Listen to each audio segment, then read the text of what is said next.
Gretchen, ano ang kulit moments ng It's Showtime Kids kasama si Direk Bobot Mortiz? At Ibi, maraming baong joke ang mga batang cute po ng It's Showtime.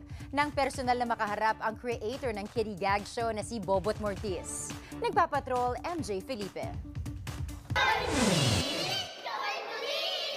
Excited na ang bibong kids ng It's Showtime sa pagbabalik ng Going Bulilit. Ako po si Anika. I'm 6 years old. Ako po si Princess. 6 years old. Hello, ako po si Ariana Calcilasang, 5 years old. Ako po si Imogen. I am 7 years old. Ako po si Kulot. I am 8 years old. Ako po si Jay, 6 years old. Ako po si Argus, 6 years old po. Ngayong Biyernes, nakilala nila ang creator at director ng Kitty Gag Show na si Direk Bobot Mortiz at co-director na si Baji. Kulot, paano kung dumiretso na yung buhok mo? Diretso na mo. Ano po? Unat po. Anong bansa ang mabilis? Anong bansa ang mabilis? Ano daw? Iran, kasi tumatakbo. Yeah. Kelsey, ko ba may joke para sa akin? Nakalimutan ko po, Your Honor.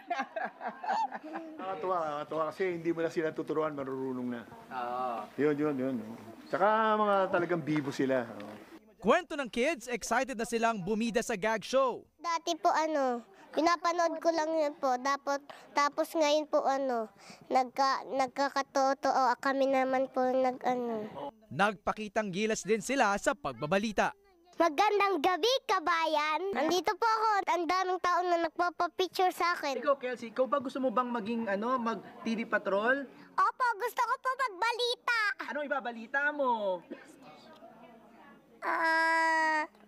Yung Star pagkapanalo mo? Patrol. Ay, Star Patrol? Apa.